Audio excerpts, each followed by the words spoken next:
დავით ზალკალიანი უპასუხებს მთავარ კითხვას საღამოშტობის საბატონო დავით. შეგიძლიათ თქვათ, რომ დღევანდელი სხდომა არ იყო ფორმალური, არამედ მას ჰქონდა პრაქტიკული შედეგი. დიდი მადლობა მოწვევისთვის.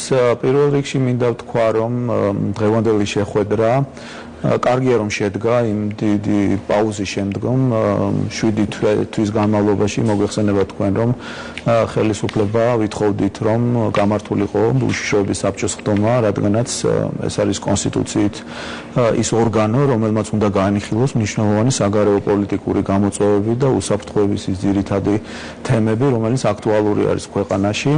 და მთელი ამ 7 თვის განმავლობაში სამწუხაროდ ერთხელაც არ ყოფილა შემთხვევა, რომ უშიშროების საბჭოზე განხილული ყოფილიყო მთელი რიგი აქტუალური საკითხების საგარეო პოლიტიკური მიმართულებით, ასევე ქვეყნის შიგნით მიმდინარე მოვლენები. დღეს შედგა ეს შეხვედრა, ეს იყო ერთგვარად პასუხი იმაზე, იმ წუხილზე, რომელსაც გამოხატავდა ხელისუფლება მთელი ამ თვეების განმავლობაში. თუმცა დიდი ბოდიშომ გაწყვეტნებთ უშიშროების საბჭოს მდივანმა თქვა, რომ აქამდე არ ყოფილა მთავრობის მხრიდან მოთხოვნა იმისა, რომ ჩატარებულიყო უშიშროების საბჭოს. მე ვერ დავეთანხმები, იმიტომ რომ ჩვენ არაერთხელ ჩვენ საჯარო გამოსვლებში იგივე ხელისუფლების მთავრობის წარმომადგენლებს, ასევე საპარლამენტო უმრავლესობის წარმომადგენლებს არაერთხელ გაგვიკეთებია განცხადება იმასთან დაკავშირებით, თუ რა შვება უშიშროების საბჭო, რატომ არ ხდება იმ აქტუალური საკითხების განხილვა, რომელიც ქვეყნისთვის ასე ძალიან მნიშვნელოვანია, კერძოდ საგარეო პოლიტიკურ პრიორიტეტებთან მიმართებაში, ასევე ქვეყნის უსაფრთხოების საკითხებზე, ასე რომ ამ განცხადებას მე ბუნებრივია ვერ დავეთანხმები. დღევანდელი შეხვედრა იყო, ვფიქრობ, რომ საქმიანი, იქიდან გამომდინარე, რომ ჩვენ მოგვეცა საშუალება გაგვეგო პასუხები იმ კითხვებზე, რომელიც მთელი ამ 7 თვის განმავლობაში დაგროვდა, კერძოდ იმ დღის წესრიგი მოიცავდა ისეთ საკითხებს, როგორიც არის ოკუპაციის ხაზის გასწვრივ მიმდინარე პროცესები, კერძოდ ამ მართლმხრივების და ასევე არაღიარების პოლიტიკა, თუმცა ჩვენთვის ცნობილი იყო, რომ უშიშროების საბჭოს დღის წესრიგი არის გასაიდუმლოებული, თუმცა ამის შესახებ გუშინ უკვე ცნობილი გახდა უშიშროების საბჭომ. ვერ გეტყვით ეს კითხვა ალბათ უშიშროების საბჭოს უნდა უშიშროების საბჭოს თქვენ არ გიკითხავთ ეს სხდომას უშიშროების საბჭოს მდივნისთვის?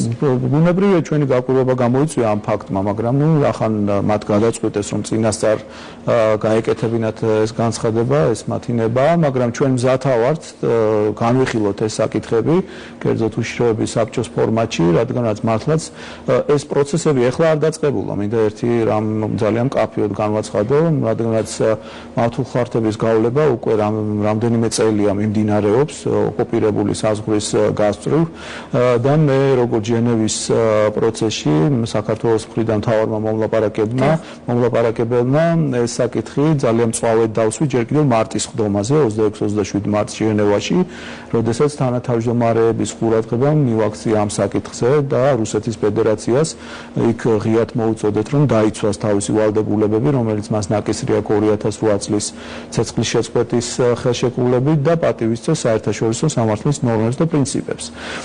თუმცა ამას მოყვა პირუკუ შედეგი, ბატონო დავით, და ამაზე აუცილებლად ვისაუბრებთ, ოღონდ ამოვწუროთ, მოდით უშიშროების საბჭოს სხდომის თემა. საოკუპაციო ზოლთან დაკავშირებით რა კი ეს არის მართლაც ბოლო პერიოდის მანძილზე ყველაზე მწვავე საკითხი ჩვენს პოლიტიკურ ცხოვრებაში. როგორ დაისვა ეს თემა და მიხვედით თუ არა თქვენს პარტნიორებთან ერთად, გულისხმობ უშიშროების საბჭოს დანარჩენ წევრებს, რაიმე კონკრეტულ გადაწყვეტილებამდე როგორ უნდა იმოქმედოს მთავრობამ ერთობლივი ძალებით, რადგან გიგა ბოკერია, მიხეილ სააკაშვილმა, რომლებიც მართალი არიან სხვა პოლიტიკური გუნდის წარმომადგენლები, ბოლო დღების მანძილზე არაერთი განცხადება გააკეთეს იმაზე, რომ ამ თემებთან დაკავშირებით მოქმედების გეგმა უნდა იყოს ერთობლივი და არ უნდა იყოს პოლიტიკური წინააღმდეგობა საკითხის გაფუჭების მიზეზი.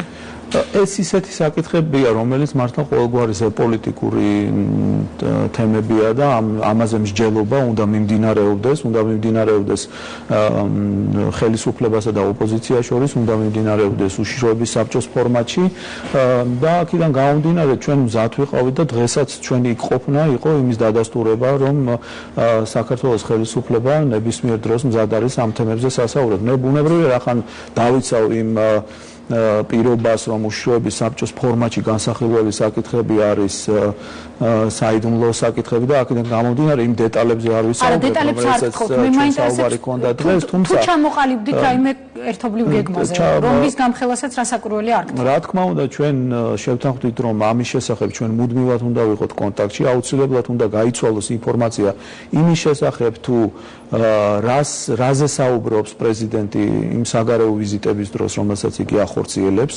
რაზე საუბრობს. ეს არის კავშირში კავშირშია, იმიტომ რომ საერთაშორისო თანამეგობრობის მუდმივი ინფორმირება უნდა მოხდეს ამ საკითხთან დაკავშირებით, იმიტომ რომ ამ საკითხის მოგვარების ერთ-ერთი საშუალება არის საერთაშორისო თანამეგობრობის ინფორმირება, რათა საერთაშორისო თანამეგობრობამ შემდგომ მოახდინოს გარკვეული გავლენა ზეწოლად უგნებათ რუსეთის ფედერაციაზე, რადგანაც რუსეთის ფედერაციის ის ვალდებულებები არის საერთაშორისოდ აღიარებული ვალდებულებები და ის მე შემთხვევით არ მიხსენებია ჟენევის ფორმატი, იმიტომ რომ ჟენევის ფორმატში განიხილება ზუსტად ის თემები, რომელიც ესე ძალიან გამწვავდა ამ ბოლო პერიოდში.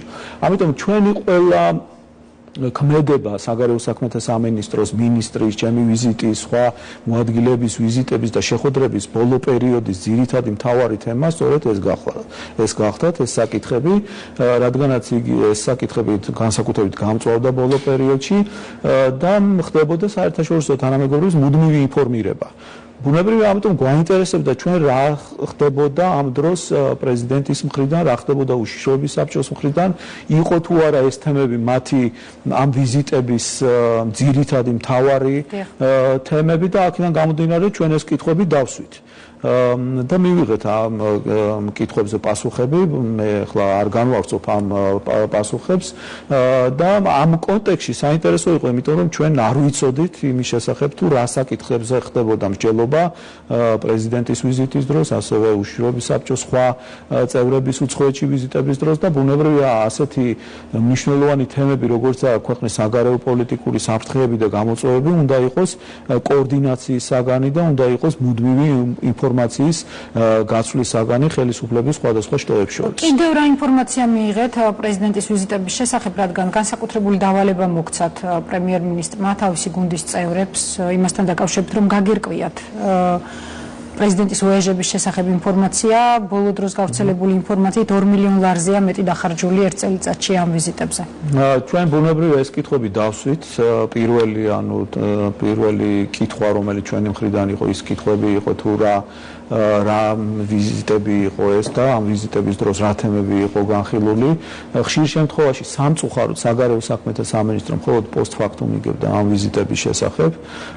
იყო შემთხვევები, როდესაც საელჩოების წარმოადგენლები, ელჩები არ ესწრებოდნენ ამ შეხვედრებს.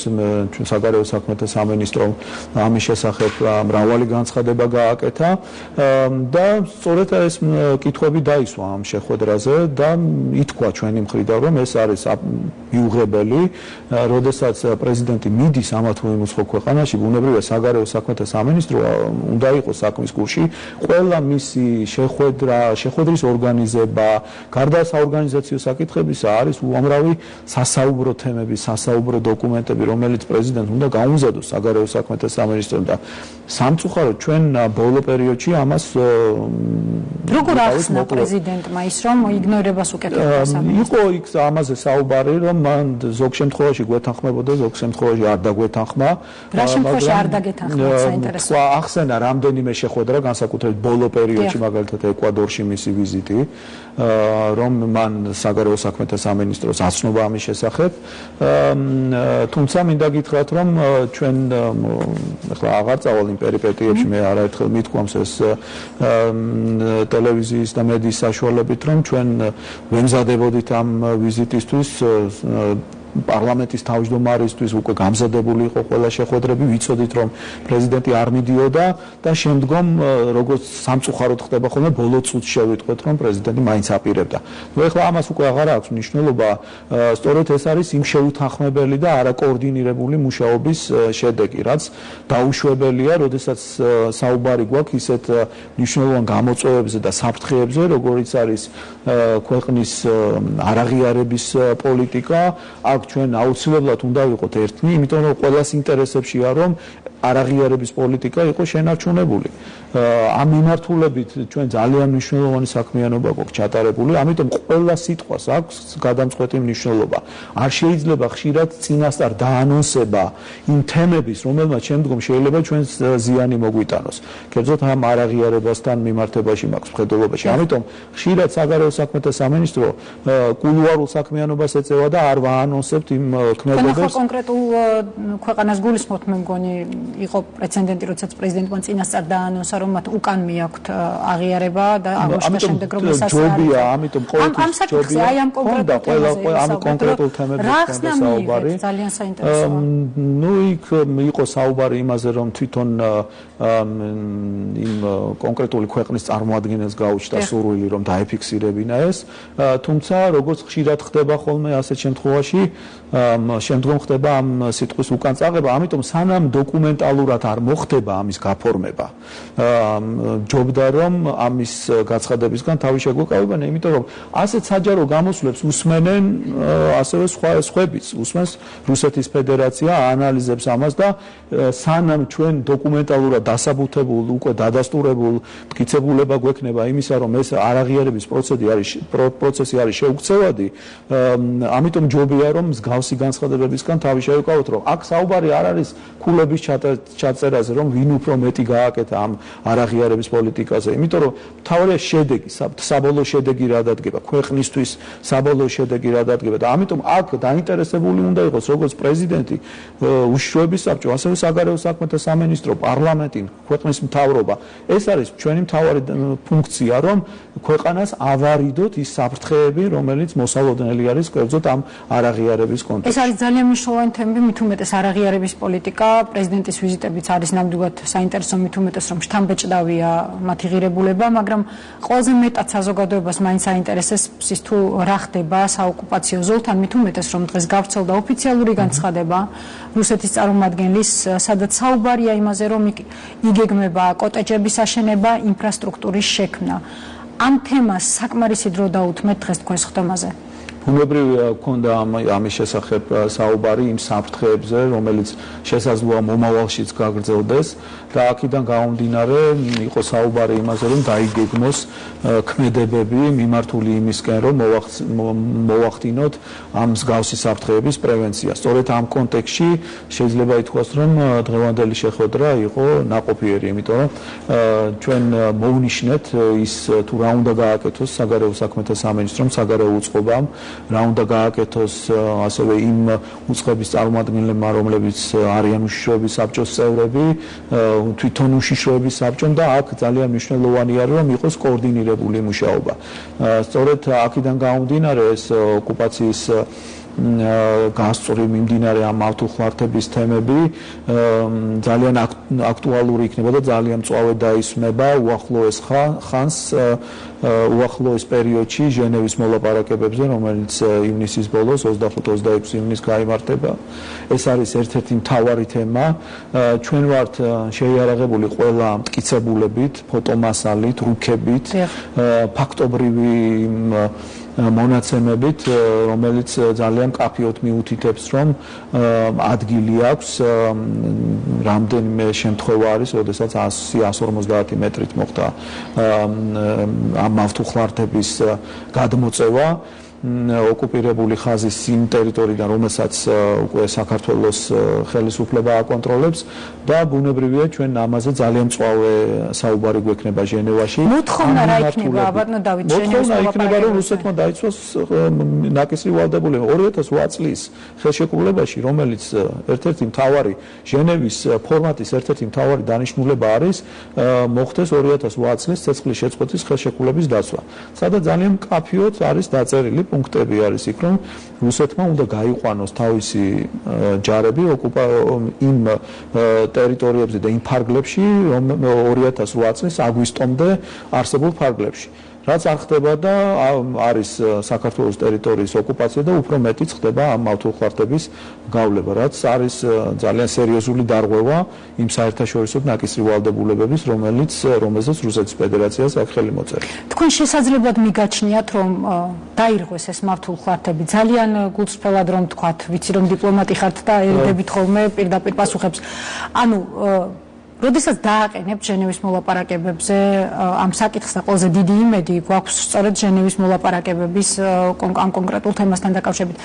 თემა დადგება ასე, რომ უნდა მოისპოს ეს მართულხარდები და დაბრუნდეს ყველაფერი ისე, როგორც იყო თუნდაც 2 კვირის წინ. თუ თემა დადგება შემდეგნაირად, რომ აღარ მოხდეს მსგავსი პრეცედენტი. თემა დადგება, როგორც თქვენ ბრძანეთ, ისე რომ აუცილებლად მოხდეს ამ მართულხარდების დემონტაჟი, იმიტომ რომ ეს არის პირველ რიგში ფუნდამენტალური უფლების დარღვევა, ადამიანთა თავისუფალი გადაადგილების უფლების დარღვევა, ასევე იმ საერთაშორისო ხელშეკრულებების და ვალდებულებების დარღვევა და სწორედ ამ კონტექსტში დადგება და არა ისე რომ არ გააგრძელოს რუსეთის ფედერაცია, იმიტომ რომ ეს ქმედებები უკვე დარღვევა არის და ამის შესახებ მარტო ჩვენ არ მიუთითებთ. მე მინდა ეს ძალიან კაფეოდ განვაცხადო, იმიტომ რომ იქ არიან თანათავმჯდომარეები, ჟენევის მოლაპარაკებების, ეს არის ევროკავშირი, ეს არის EUTO, GAERO და ამერიკის შეერთებული შტატები და ყველა ჩვენ ამ ჩამოთვლილ აქტორებთან ერთად ძალიან მკაფიოდ და ნათლად მიუთითებთ რუსეთის ფედერაციას, რომ დაიცვას ის ვალდებულება, რომელიც მას ნაკისრი აქვს 2008 წელს. რამდენად კმაყოფილი ხართ იმ განცხადებებით, რაც გაკეთდა აი ამ კვირების განმავლობაში, რაც პრობლემა წამოიჭრა ჩვენი სტრატეგიული პარტნიორების, ჩვენი მეგობრების მიერ, მაგალითად ფილიპ დიმიტროვის განცხადება იყო პრაქტიკულად ერთწინადადებიანი, რომ ისინი ცნობენ საქართველოს ტერიტორიულ მთლიანობას.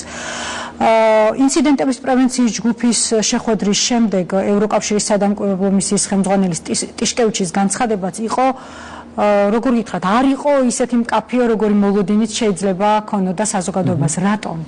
მე გეტყვით, რომ თუ დინამიკას დაავაკვირდებით, ნახავთ, რომ თავდაპირველად გაკეთებული განცხადებები საერთაშორისო თანამეგობრობის მხრიდან განსხვავდება იმ განცხადებებისგან, რომელიც შემდგომ გაკეთდა, იმიტომ რომ ეს პროცესი იყო, მათაც სჭირდებოდათ ამ ინფორმაციის გადამოწმება, ამიტომ ის განცხადებები, რომელიც უფრო მოგვიანებით გაკეთდა, უფრო მკვეთრია, უფრო ძალიან მკაფიოდ გამოხატავს პოზიციებს ევროკავშირის.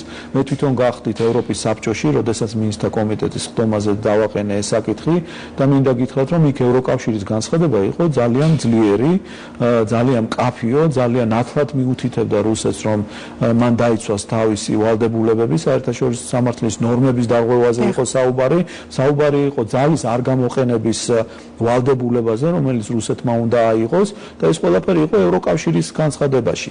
ძალიან ძლიერი განცხადება გაკეთდა ევროპის საბჭოს ფარგლებში. საუბარი იყო ასევე ადამიანის ფუნდამენტალური უფლებების მნიშვნელობაზე და თავისუფალ გადაადგილებაზე, რომ დაუშვებელია 21 საუკუნეში ადამიანებს არ კონდეთ წვდომა ისეთ მნიშვნელოვან ჰუმანიტარულ საკითხებზე, როგორიცაა ჯანმრთელობის უფლება, გამიიღო განათლების უფლება. მაგრამ ეს არის მთავარი საოკუპაციო ზოლთან დაკავშირებით ის, რომ დაუშვებლობა იმისა, რასაც რუსეთის ფედერაცია აკეთებს. იმ ევროკავშირის განცხადებაში ეს მითითებულია. ასევე თუნდაც დღევანდელ ნატოს განცხადებას შეგახსენებთ, რომელიც რასმუსენმა სულ რამდენიმე საათის წინ გააკეთა, სადაც ასევე ძალიან მკვეთრად არის დასმული რუსეთის მხრიდან საერთაშორისო ნაკისრი ვალდებულებების შესრულება.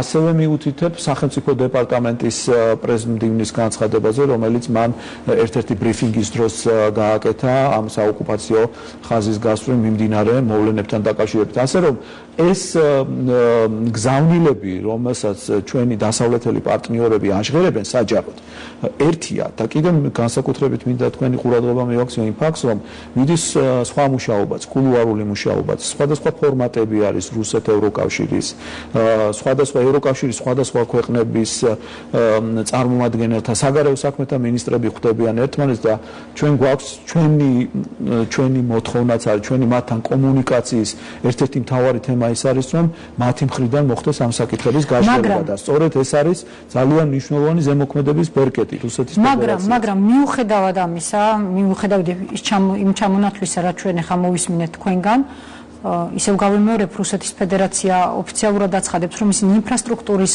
მშენებლობას გეგმავენ სწორედ იმ ზოლში.